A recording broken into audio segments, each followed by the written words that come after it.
So, the NBA All-Stars are going to be announced in 2 days on February 18th. So, today I thought I would give my ballot for the Eastern Conference, and then tomorrow I'll do the Western Conference. So, for the All-Stars, there are 12 All-Stars, 4 backcourt, 6 frontcourt, and then 2 wild cards. And I'm doing this based off of how good a season the player's having and then their impact on winning. So you can still make it if you're on a bad team, but as long as your play style is leading to wins and you're not the reason that the team is a bad team. So with that being said, let's get right into it. I'll spend less time on the players who I think are obviously going to make it, and then a bit more on the players who, it's a bit more debatable. So let's start with my starters in the front court with my captain. It doesn't really matter, but my captain would be Joel Embiid. And he's just been absolutely incredible this season. Might be the MVP frontrunner. 29.5 points, 11 rebounds, 3 assists. Just his scoring, no one can really stop him. Back to the basket. He is so important to the Sixers. I think they're like 1-5 without him. And then this season, his mid-range has come along so much. Like, he can do some stuff off the dribble, and he looks comfortable in the mid-range, and that's also a big thing. And then he's also a very impactful defensive player when he's on, and he's been on this year a bit more than usual. And, all the advanced stats, love him. It definitely checks out, so Embiid is definitely my first player. Staying in the front court, it's not really in an order, but next I have Giannis, who is my second front court starter. 28 points a game, 11.5 rebounds, 5.7 assists, and then more than 1 block and more than 1 steal a game. Those are just great numbers. He's not being talked about as much because he's underperformed in the playoffs, and he's a 2-time MVP. We've already seen him, but he's still great. His play style still leads to a lot of wins. Just in transition, the scoring, the defense, the dominance, all that. We all know he's an all-star, and I'm just putting him in. So finally, my final front court starter is Kevin Durant. 29 points a game, 7 assists, 7 rebounds, 5 assists. 52, 43, 86 splits. He's just an incredible scoring. His ability to get to a spot and then hit those shots, his pull-up three, just all that. He is absolutely incredible. He has missed a few games, but, it's okay. The competition for the starting front court, I think it's obviously those 3 guys. So KD is my next all-star. Okay, now we get to the backcourt. For the starters, I think it gets a little bit more interesting. My first starter is going to be Jaylen Brown. I think he definitely deserves to be there. 26 points, 6 boards, 3.5 assists, 40% from 3, and that's a big thing. The shooting has improved a lot this season, both from 3 and from mid-range, off pick and rolls. He's being asked to do more because of the departure of Hayward and the Kemba injury, but it's very clear that he has the ability to do it. And, he's stepping up, and he's also a good defensive player, which I like. So he is definitely also in the All-Star game for me and as a starter. Okay, and then my final starter is Bradley Beal.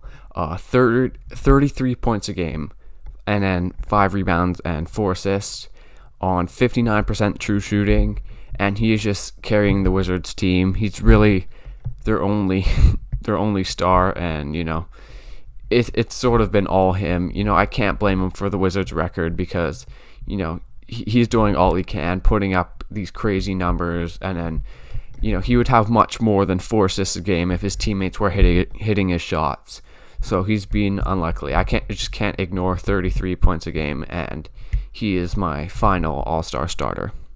Okay, now we get to the bench, where let's stay in the backcourt, and I have James Harden, who is averaging 24 points a game, 7 rebounds, and 11 assists. Just the scoring, he's still a great scorer, threes, getting inside, getting to the line, all that. And then also the playmaking. We finally got to see it even more in Brooklyn, where he's the lead ball handler, creating for others, 11 assists a game, that sort of stuff. And he was very close to being a starter for me. The only reason he isn't is just because of the Houston thing. That's still part of his season this year, so I just can't put him over Brown or Beal, but definitely deserves to be in the All-Star game. And then my second backcourt bench guy is his teammate, Kyrie Irving. 28 points a game, 4.5 rebounds, and then almost 6 assists, 5.7, 50, 40, 90. I mean, the scoring is just insane. 28 points a game. We all know how good a scorer he is from mid-range with his handle, his ability to get inside and finish at the rim creatively, just all that. I wouldn't put him as a starter, though, just because of the games missed. I think he's missed a few too many games to be put as a starter, but I still think he deserves to be an all-star. Okay, next is the front court, and I have Chris Middleton. This may be controversial, but I definitely don't think it should be because he's been great this season. 21 points a game, 6 rebounds, 6 assists, and he's a good defender too. And then the efficiency, 51, 44, 90. I mean, that is just great efficiency. Good all-round player, handling the ball a bit, scoring, playing defense, getting rebounds. Just he can do the lot. He's been good for the Bucks this season, having close to a career best year, and he definitely deserves to be in the All-Star game. Okay, next I have Jason Tatum, 25.5 points per game, 7 rebounds and 4.5 assists. Also a two-way player, and he's just really good too. And I don't really see any debate for Tatum being in the All-Star game because he definitely deserves to be. He's had a couple of clutch shots this season. It's him and Jalen really doing everything for the Celtics, surrounded by subpar players and, injured players, with Kemba and Marcus Smart also having been injured this season. So Tatum and Brown really have to do anything and everything. And when they're not on the court, it's pretty rough for the Celtics. But those two definitely deserve to be all-stars. Tatum has been great, and, he's in the All-Star game. Okay, so those are the 9 players I think, are pretty confidently in. So I have 3 spots left. I have 1 more front court spot left, and then I get to the wild card. So my last front court player is Nikola Vucevic. 23.7 points, 11.5 rebounds, 3.5 assists, good efficiency. I mean, again, his team isn't great, but they have had so many injuries. They had a good start to the season, and they've just been killed by injuries. And they would be dead without him. They already are kind of dead, but I mean, he is the only option. He's the only hope, and he just keeps doing his thing, having a career year, averaging almost 24 points a game. His versatility on offense, his ability to play make and shoot threes and score in the post. I mean, he's having a good season. It's going under the radar. I understand why. It is the Magic, but I think he deserves to be an all-star, and I'm putting him in the front court. Okay, my 2 wild cards. And before I give my 2 wild cards, I mean, it's so tough. There are so many talented players. I think there should be more than 12 spots because there's just so much talent in the league right now, more than ever before.